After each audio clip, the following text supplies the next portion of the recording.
I was in the middle of dinner at a rooftop restaurant, taking in the panoramic view of the city lights, when the evening's peace was broken. The restaurant manager and his floor supervisor hurried over to my table, their faces pale with anxiety. They approached me with their heads bowed, and the manager, stammering slightly, delivered the news. "Mr. Sterling," he began, his voice trembling. "Your car, the one you parked in the underground garage, it's been damaged. We have the person who did it, sir. Would you like to come down and see?" Honestly, the news took me by surprise. I had driven my custom Bentley today, a car that people on the road usually gave a wide berth, afraid of even the smallest scratch and the astronomical repair bill that would follow. The idea that someone would have the audacity to intentionally smash it seemed almost unbelievable. I placed my fork and knife down on my plate and quietly followed the manager to the elevator, which took us down to the ground floor. A small crowd had already formed in the garage, clustered around my vehicle. The manager and his supervisor cleared a path for me, and as I stepped through, I saw her. A young woman in a simple white dress was standing beside my car, looking strangely calm. It was Clara. I should have known she would find a way to appear before me. I stared at her for a moment before asking the obvious question, "Did you do this to my car?" Clara tucked a strand of hair behind her ear and offered a small, almost gentle smile. She nodded. "Yes," she said, her voice soft. The manager looked as if he was about to have a heart attack from sheer frustration. "Are you insane?" he shouted at her. "Do you have any idea what this car is worth? You can't possibly afford to pay for what you've done." "Mr. Sterling, I assure you, this is not the restaurant's fault. Our security guards tried to stop her." Clara paid the manager no attention at all. Her gaze was fixed entirely on me, her neck held stiffly and her eyes tinged with red. "I know it's expensive," she said, her voice cracking slightly.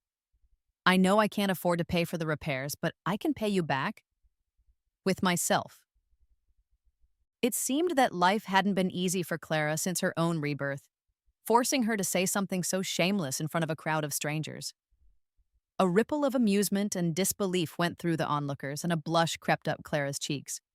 I couldn't stop a small, humorless laugh from escaping my lips.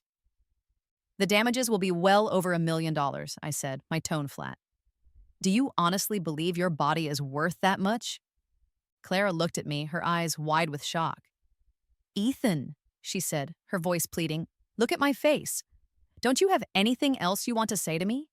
Don't you feel something?" I gave her a look of complete confusion. "I don't know you," I replied coolly.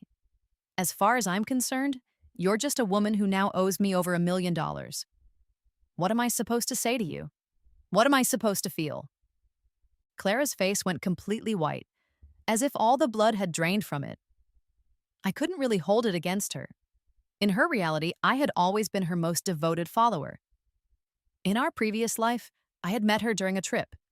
She was supposedly drowning in a river, and I happened to be there to save her. She was wearing a white dress then, too, looking pure and fragile. I fell for her instantly. I spent 5 years pursuing her before she finally agreed to marry me. But only 2 months after our wedding, everything fell apart.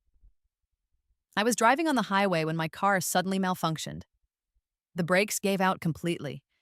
Believing I was about to die, I grabbed my phone and called her. "Darling," I said, trying to keep my voice steady, "don't be scared, and please don't be too sad. But my brakes have failed. I'm on the highway. I don't think I'm going to be able to keep my promise to love you for the rest of my life." "But Clara," she laughed, a cold, clear laugh. "Ethan," she said, "are you incredibly naive or just that stupid? How does a perfectly fine car just lose its brakes like that? Think of it as my wedding present to you. A little late, I know, but better than never." I was in shock. For a moment, I was sure I had misheard her. But she wasn't finished.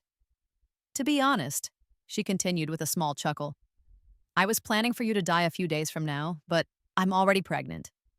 I can't let my child have a fool like you for a father instead of his real one, can I? But don't you worry. My lover, our baby, and I will be very grateful to you. You never insisted on a prenuptial agreement. Once you're gone, your entire fortune will come to us. We'll have a wonderful life. So you can die in peace, Ethan." Oh, and by the way, you actually know the real father. It's Julian. As his dear uncle, it's only right that you give your life for your nephew. And just like that, with my wife's mocking words echoing in my ears, I drove off a cliff just as she had planned. I died without leaving a body behind to bury. I was pulled from those dark memories when Clara suddenly stepped forward and grabbed my hand. Ethan, look at me closely, she insisted. It's me. I'm Clara. I'm your future wife. The restaurant manager couldn't contain himself. Is this woman mentally ill? He muttered. Clara shot him a furious look. You shut up, she snapped. When Ethan and I are back together, you'll be on your knees begging me for forgiveness. The manager was stunned into silence. Clara then turned her intense gaze back to me. I know I can't afford the damages right now, she said earnestly, but just look at me. You will fall in love with me. We are destined to be together. We're soulmates. I don't know why you weren't where we were supposed to meet, but that's why I had to come and find you. It was only then that I realized something. In this new life, I had never saved her from drowning, yet here she was, perfectly fine. Our supposedly fateful first meeting must have been a complete fabrication from the start. I was truly a fool not to have seen it before. I pulled my hand away from her grasp. Save your delusions for the police, I said coldly. I don't want your body as payment. First, you're not worth that much. Second, I will never fall in love with you. All I want is the money for the damages. The crowd around us began to whisper. Wait, so that's how it works? I'm going to go find Jeff Bezos. No, go for Bill Gates. He's divorced. It's less complicated. So if you like someone, you just smash their expensive car? This girl has serious problems. I thought this was going to be a romance novel, but it's turning into a legal drama. Clara's face flushed with a mixture of anger and humiliation as she heard the comments. No, this isn't right, she mumbled to herself. You were supposed to fall in love with me at first sight. This was meant to be our beautiful beginning. How did it go so wrong? She took a deep breath, trying to compose herself. If you call the police, she said, her voice low, you'll just have to work harder to win me back later. You're going to regret this. Don't call them. I can go home with you. I'll be your maid, and I'll use my salary to pay for the car. Of course, I wasn't moved in the slightest. I took out my phone to dial the police, but just as I was about to, a hand reached out and covered my screen. Hey, man, don't be like that, a voice said. It's just a car. You've got plenty of money. Look at this poor girl. She's crying her eyes out. Can't you show a little compassion? I turned and saw it was Julian. A sense of deep satisfaction washed over me, though I kept my expression neutral. Today's plan was unfolding perfectly. To an outsider, Julian and I were strangers, but we both knew the truth. He was my father's illegitimate son. When my father passed away, I ignored everyone's objections and had his body cremated that very night. By the time Julian showed up to try and claim a piece of the inheritance, there was nothing left but a box of ashes. He had no way to prove his connection to my father and could only watch as the entire sterling fortune passed to me. If it weren't for the generous trust fund my father had set up for him before he died, Julian wouldn't be living so comfortably now. From that final phone call in my past life, I knew for certain that my death had been a conspiracy between him and Clara. Sure enough, as Julian reached out to help Clara to her feet, I saw a flicker of deep affection pass between them. It was a look Clara had never once given me. Julian, playing the part of the gentleman, held Clara's hand and turned to me. Come on, Ethan, he said. Just let this go. I'm sure she didn't mean to do it. You don't need to scare her like this. If word gets out, people will say the Sterling family is petty. That's not good for your reputation. Clara looked up at me with tear-filled eyes, the very expression she had used to manipulate me so many times in our past life. But now it had no effect. I just smiled. All right, I said. Since you're so keen on defending her, why don't you pay for the damages to my car? Julian's expression soured. Hey, I never said I would pay for her, he mumbled. I was just saying you should show some mercy. That's what your father always used to say, wasn't it? I laughed. First, my father is my father. Don't try to claim him. Second, I'm an only child. I don't have a brother. And third, if I let her get away with smashing my car today, what's to stop someone from breaking into my house tomorrow or causing a scene at my company? Am I just supposed to tolerate everything? Julian scoffed. You're so rich. What does it matter if you let one thing slide? I didn't argue, I just smiled again. I'm rich, not stupid. And besides, you're rich too, aren't you? Since you're so eager to play the hero, why don't you be the one to pay? Julian rubbed his nose awkwardly. You're right. I shouldn't have gotten involved. He stepped back, saying nothing more. As for Clara, she looked like she'd just swallowed something bitter. She glanced around, noticing the growing crowd and the many phones pointed in our direction, recording everything. Ethan, please, she whispered, pleading. We are meant to be together. I can prove it. Just give me a chance. I nodded. All right then, I said. Go ahead, prove it. Clara looked embarrassed. Can we talk somewhere more private? It's a secret. I can't let anyone else hear. I had a good idea of what she was about to say, so I didn't object. Instead, I deliberately stopped Julian, who was trying to slip away. Come on, I said to him. You should stay and listen. You love this kind of drama, don't you? Julian clearly wanted to leave, but one look at Clara and he hesitated. He gave a weak laugh and followed me into a private dining room inside the restaurant. The moment the door closed, Clara couldn't hold back any longer.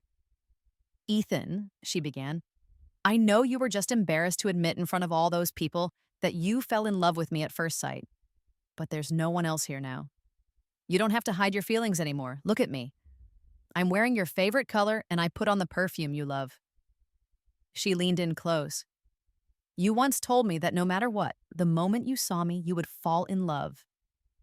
I know showing up this way was a shock, but I didn't have any other choice.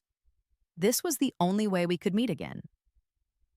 Of course, I knew exactly why she had to resort to such a drastic measure. After my rebirth, I had purposely avoided the riverbank where we were destined to meet. Clara had tried countless times to get to me, but the security at my estate was impenetrable. If some helpful person hadn't told her I would be dining here tonight, and even given her my license plate number, she might never have gotten near me in this lifetime. But I said nothing of this. I just smiled, settled into a chair, and said, Miss, you said you had a secret to prove something to me. Was this it? Just staring at me and waiting for me to spontaneously fall in love with you? As I spoke, the manager arrived with 2 police officers. I pointed at Clara. Officers, I said. This woman vandalized my car. The damage is over $1 million. Now she's acting erratically. Please take her in for questioning. The officers didn't waste any time. The surveillance footage was clear evidence. They each took one of Clara's arms and pulled her from her chair. Ma'am, please come with us, one of them said. Clara started screaming. No, I'm Mrs. Sterling. I'm the future Mrs. Sterling. Let go of me. Ethan, look at me. You will love me. Stop fighting your feelings. You love me, don't you? Just admit that you love me. She was sobbing uncontrollably, a mess of tears and hysteria, a far cry from the composed woman she had been just moments before. The police, however, were unmoved and simply escorted her out of the room. Finally, Clara seemed to snap. With a sudden burst of strength, she managed to slam the door shut, locking herself in the room with me and Julian, leaving the officers outside. Crying, she turned to me. The truth is, she sobbed, I'm a time traveler. I came back from 6 years in the future. I know everything about you, and I know what's going to happen over the next 6 years. If you marry me, I can help your company reach unimaginable heights. Seeing that I was listening with a flicker of interest, she seemed to gain some confidence. Ethan, 6 years from now, we're married. We have children. But then, you get into a terrible car accident. I came back to this time to save you. The reason I smashed your car was, first, to get your attention. And second, because that car is the one you were driving when you had the accident. That car is what killed you. I burst out laughing. It was an impressive, if shameless, twist on the truth. I can't believe I've wasted this much time listening to a lunatic, I said with a smirk. Let me be perfectly clear. I could never love you. I don't care if you're pretending to be insane or if you actually are, but you have to pay for the damage you caused. If you can't, then you're going to jail. Clara stared at me in disbelief. But faced with the prospect of prison, She finally played her last card. She revealed a series of secrets, details about my life and business that only I could possibly know. Julian, who was listening from the side, looked more and more intrigued with every word she spoke, but I remained completely unimpressed. "You really did your homework to try and latch onto me," I said with a dismissive smile. "You must have spent a fortune on private investigators to dig up all this information." Clara shook her head frantically. After a moment's thought, a look of realization crossed her face. "I know," she said. "You've been struggling with a decision recently. Whether to invest in Morning Sun Corporation or Sunflower Corporation. Nobody else knows about this, but I do, and the right choice is—" Julian's eyes darted around, and he quickly cut her off. "Hey," he said to her smoothly. "If he doesn't believe you, just forget it. It's only $1 million for the car. I'll pay it for you. I just can't stand to see some people throwing their weight around." Without another word, Julian transferred the $1 million to my account. Then, with a great show of concern, he helped Clara up and led her out of the private room. With the damages paid, the police simply gave Clara a warning not to act so impulsively again and left. Even as she was leaving, Clara couldn't resist one last parting shot at me. "Ethan, you're going to regret this," she sneered. "I was supposed to be your greatest asset. One day, when you're broke and begging, I won't even look back at you." Watching the two of them leave together, I finally allowed myself to relax. Everything had gone according to plan. Julian, Clara. They were about to learn the true meaning of being ruined by their own greed. After I was reborn, I had spent countless nights fantasizing about how I would get my revenge. But murder was illegal, and this second chance at life was too precious to throw away. So, I had schemed. I found out that Julian enjoyed dining at this particular restaurant on weekends. Then, through a private investigator, I monitored all of Clara's activities. When I saw her posting on an online forum asking for advice on how to win back a husband from a past life, I contacted her myself, anonymously, and suggested the idea of smashing my car. Because I had treated her so well in our past life, she barely hesitated. She thought it was a brilliant plan. To her, it was a no-lose situation. Soon enough, just as I'd predicted, sparks began to fly between Julian and Clara. Following Clara's future advice, Julian invested in Sunflower Corporation.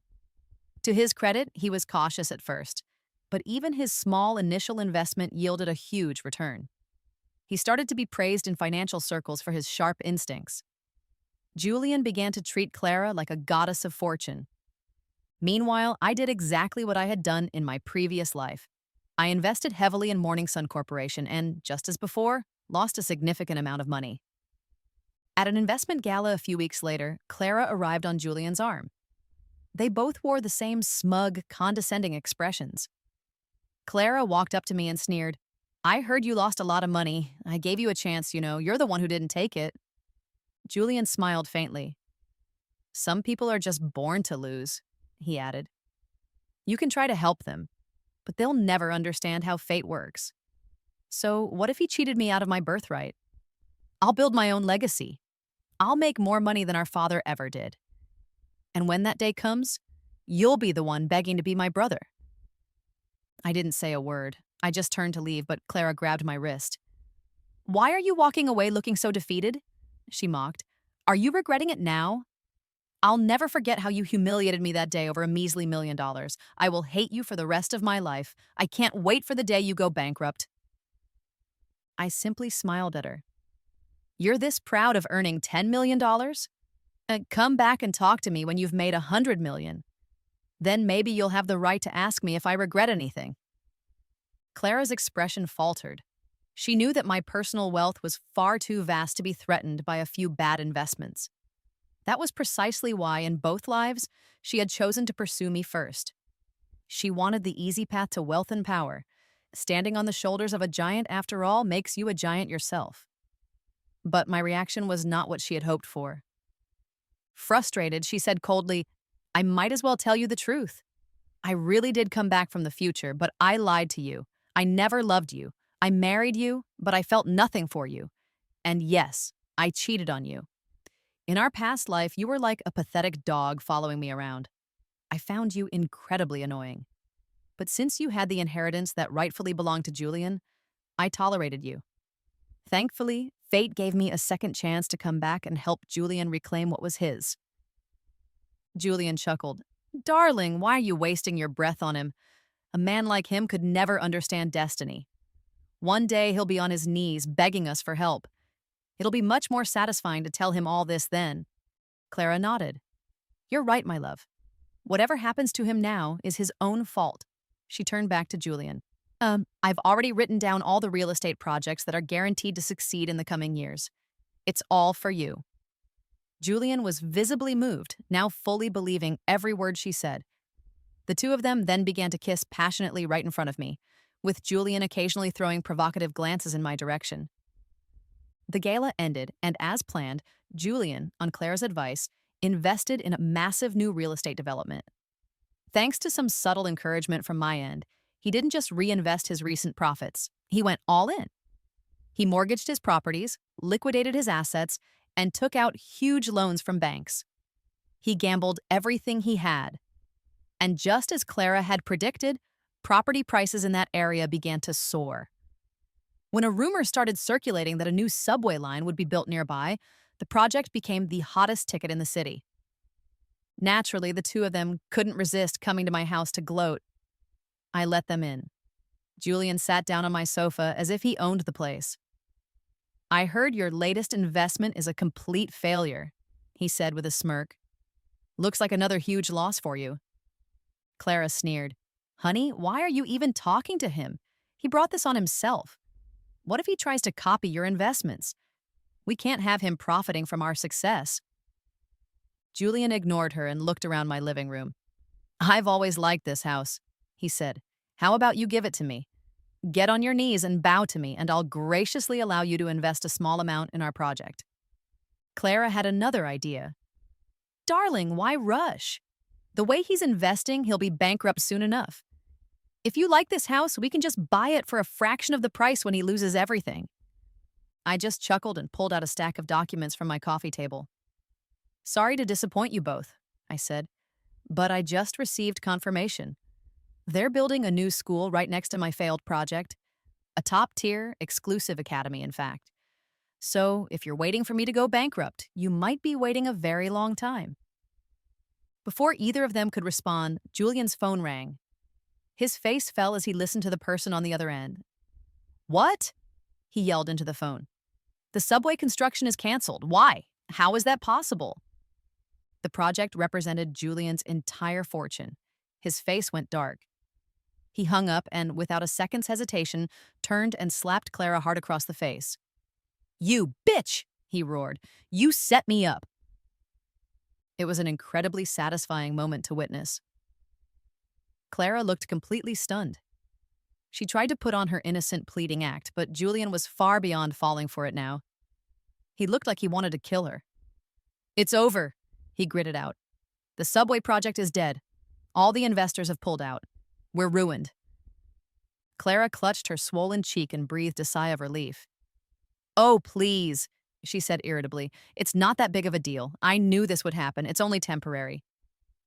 Temporary? Julian asked, his voice full of suspicion. What do you mean?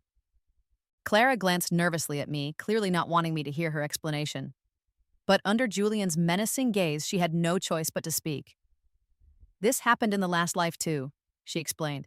But don't worry, within 6 months, new investors will come in and build office towers and a commercial plaza right next to it. After that, the original investors will come back and the property values will skyrocket. It will become the most valuable development in the entire city. Julian didn't respond, but Clara scoffed and gave me a disdainful look. I'm warning you, Ethan, she said. Don't you dare try to invest in our development now that the price has dropped. If you do, I'll despise you for it. Julian, finally calming down, snapped at her again. Couldn't you have said that in private? What if he steals our idea? I chuckled and held up my hands. Relax, I said. I won't touch your development. It's too small scale for my portfolio anyway. They still looked suspicious, but they left my house, half believing her and half doubting. But things did not unfold as Clara had predicted. The new investors never appeared. No commercial plaza was built. The project's funding dried up, and construction ground to a halt. At the 6-month mark, the development was officially declared abandoned. Julian lost everything. He was not only broke, but drowning in debt. Meanwhile, thanks to the new school, my own development's value soared. The two of them, now hounded by debt collectors with nowhere else to go, showed up at my front gate. In my past life, this same real estate project had also collapsed.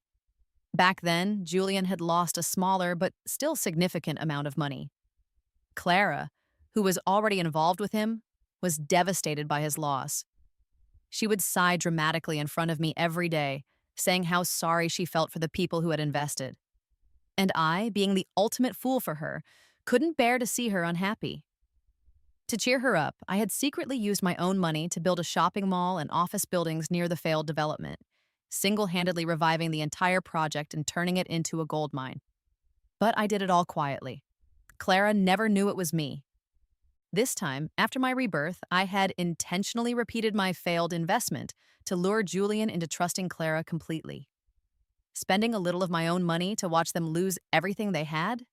It was worth every penny. With their fortune gone and creditors closing in, they had no choice but to come to me. They were hiding in the shadows near my front gate late one night. Even though I knew it was them, I called my security staff and instructed them to handle the intruders. They didn't hold back. It wasn't until Julian was on his knees crawling and sobbing at my feet that I told them to stop. "Ethan, it's me!" he cried. "I'm not a burglar, I'm your brother." They were both bruised and battered. Just as they had sworn they never would, they were now kneeling before me, begging. "Ethan," Julian pleaded, "I know we're not full brothers, but we have the same father. He wouldn't want to see us like this. Please, you have to help me. The debt collectors will kill me. It's only a few dozen million. That's nothing to you. Please, help me." I kicked his hand away. "That's not what you were saying when you were here 6 months ago," I sneered. "Didn't you say you were going to take everything from me? Didn't you say I would regret everything? I haven't forgotten." Suddenly, Julian grabbed Clara and shoved her towards me. "It was her, Ethan. It was all her fault. She's the one who kept telling me not to trust you. She stirred up trouble between us. If you want to blame someone, blame her." Clara, who still couldn't comprehend how a project that was supposed to be a sure thing had failed so spectacularly, immediately fired back. "You're lying. You told me how much you hated Ethan. You said you would kill him if you had the chance. That's why I helped you." Julian was stunned silent by her retort. Clara quickly smoothed her hair and tried to give me a charming smile. "Ethan," she said softly, "everything I did it for you. I knew this project would fail. I did it on purpose to make Julian lose everything. He always resented you, and I love you too much to let him hurt you. I endured everything just for this moment. Now I've done it. Now you can finally love me." I had to admit, her ability to twist the truth was impressive. Julian, however, looked like he was about to explode with rage. He lunged at her, kicking her to the ground and punching her wildly. "Ethan, you tricked me!" he screamed. "If you don't give me the money, I swear I will beat this woman to death right here. She did all of this for you. You can't just stand there and watch." But I felt nothing. I calmly watched as he rained blows down on her. At first, she tried to look at me pitifully, hoping I would intervene. But as the beating continued, her cries faded. If a passing security patrol hadn't called the police, Julian might have actually killed her. When the officers arrived, I felt a small pang of disappointment. Still, I thought it was probably for the best. Julian was arrested for assault. Clara was taken away in an ambulance. Since she had no family, the hospital contacted me when she regained consciousness. Curious to see her in her miserable state, I went to the hospital. As soon as she saw me, her eyes filled with tears. "I knew it," she whispered. "You do love me. That's why you came. Why won't you just admit it? If you had just accepted our love that day I smashed your car, none of this would have happened." I laughed. "Have you ever seen the final stats after a video game match? This is that moment. Seeing you like this, broken and defeated, is the result of all my hard work. Of course I had to come and see it for myself." She didn't understand. What are you talking about? Wait, are you saying you were reborn too? I nodded. Yes. When I opened my eyes, I was back on the day you faked your drowning. I immediately changed my path. Then I had you investigated. That's when I found your online posts. I didn't need to say more. She understood. So it was you, she whispered, her face ashen. You told me to smash the car. You manipulated me into revealing everything.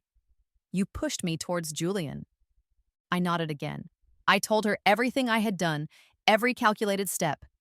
With every word, the color drained from her face until she looked completely lifeless. After a long silence, she suddenly looked at me with renewed hope. If you were reborn, she said, then you must still love me. Now that Julian is gone, we can be together. I can forgive you for what you've done. And you can forgive me for what I did in our past life. I really do love you now.